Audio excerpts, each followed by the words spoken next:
ఆంధ్రప్రదేశ్ ప్రభుత్వం ఆగస్టు 15 నుంచి ప్రారంభించిన ఉచిత బస్సు పథకం అదే స్త్రీ శక్తి పథకం.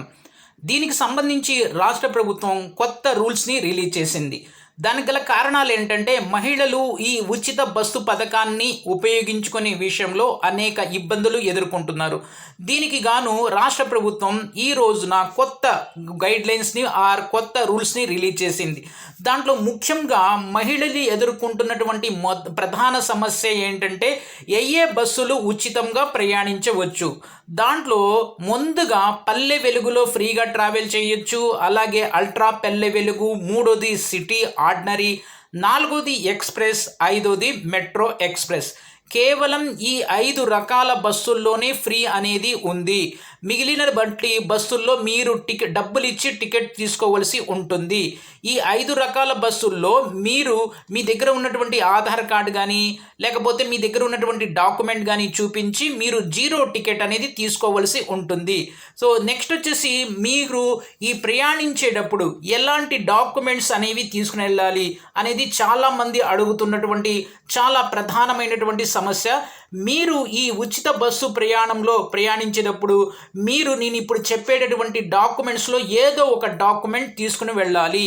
దాంట్లో ఒకటి ముందుది ఆధార్ కార్డు, రెండోది రేషన్ కార్డు, మూడోది ఓటర్ ఐడి, నాలుగోది డ్రైవింగ్ లైసెన్స్. ఇవి మాత్రమే కాకుండా రాష్ట్ర ప్రభుత్వం గుర్తించిన ఇతర కార్డులు కూడా చెల్లుతాయి.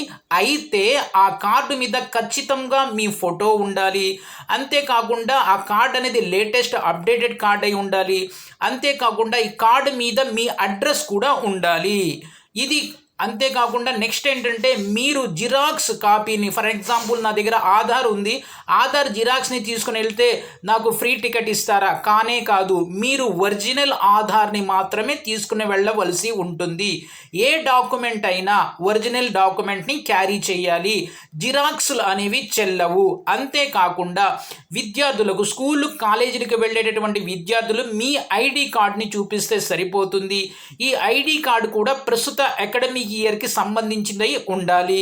దాని మీద మీ యొక్క ప్రిన్సిపల్ యొక్క సిగ్నేచర్ అనేది ఉండాలి. ఇది నెక్స్ట్ వచ్చేసి మీకు ఫోన్లో ఉండేటటువంటి soft copy, for an example నా ఫోన్లో ఆధార్ కార్డు ఉంది, ఆధార్ ఉంది కాబట్టి నేను ఫోన్లో ఉన్న ఆధార్ చూపిస్తే నాకు 0 టికెట్ ఇస్తారా? కానే కాదు, ఖచ్చితంగా మీరు ఒరిజినల్ ఆధార్ కార్డ్నే లేక ఒరిజినల్ డాక్యుమెంట్ని మాత్రమే చూపించాలి.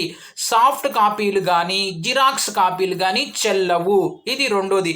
ఇక మూడోది ఏంటంటే తిరుమల తిరుపతి ఘాట్ రోడ్లో ఫ్రీ ప్రయాణం ఉందా అంటే ఉచిత ప్రయాణం ఉందా? లేనే లేదు. దీనికి సంబంధించి ఆర్టీసీ చాలా క్లియర్గా ఇన్ఫర్మేషన్ అనేది ఇచ్చింది. తిరుమల తిరుపతి ఘాట్ రోడ్లో మీరు ప్రయాణించాలంటే ఖచ్చితంగా డబ్బులు ఇచ్చి టికెట్ తీసుకోవాల్సిందే. సో ఈ విధంగా ప్రభుత్వం కొత్త రూల్స్ని రిలీజ్ చేసింది. రాష్ట్ర మహిళలారా ఈ రూల్స్ని తెలుసుకొని మీ ప్రయాణాన్ని సుఖవంతం చేసుకోండి. All the best. ఈ వీడియో కనుక మీకు నచ్చినట్లయితే లైక్ చేయండి, షేర్ చేయండి, సబ్స్క్రైబ్ చేసుకొని ప్రక్కనే ఉన్న బెల్ ఐకాన్ని ప్రెస్ చేస్తాం మర్చిపోవద్దు. Thank you.